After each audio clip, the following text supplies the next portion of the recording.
Hello! In this video, I'm going to show you how you can connect your 3D printer to the MyStemKits website. If you have a Robo 3D printer or the Dremel 3040 or 3045, please refer to our specific videos regarding those printers.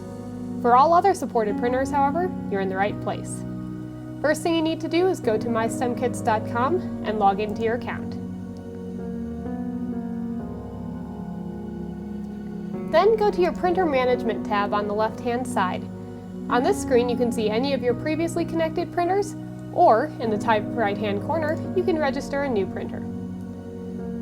For Direct Connect printers, which are the ones that use a USB cable to directly plug the printer into the computer, you're going to need some software. Choose the installer relevant to your type of computer and click Download. Please note you can also use a Raspberry Pi as your designated computer connected to your printer to connect with the MyStemKits website. In this video, however, we show you how to connect using a regular computer that the printer is plugged into. When it has finished downloading, simply click on the icon in the bottom left-hand corner here, or open your file from the Downloads folder on your computer. When you're asked if you would like to allow the app to make changes to your device, click Yes.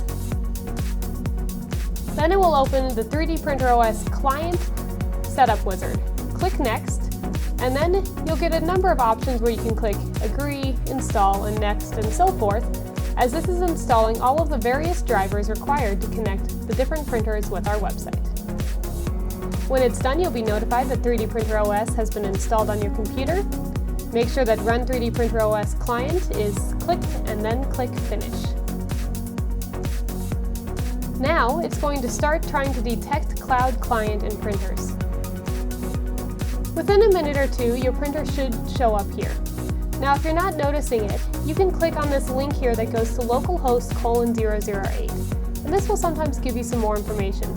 Now in my case, the device driver for my printer is already being used by that software that came with that printer. So I'm going to click Kill here. That way it can make sure that I can still see my printer using the 3D Printer OS software. Go back to our website and close out of this window. You'll get a notification saying printers detected. You can then close out of that window and find your local 3D printer. You can name it if you would like to help identify it. And then it's important with this kind of local 3D printer to select the printer type. Choose the one specific to your printer, and then you're ready to go. It will now be able to print to any of your connected printers, either wirelessly or locally. Thank you so much for listening. Have a wonderful day.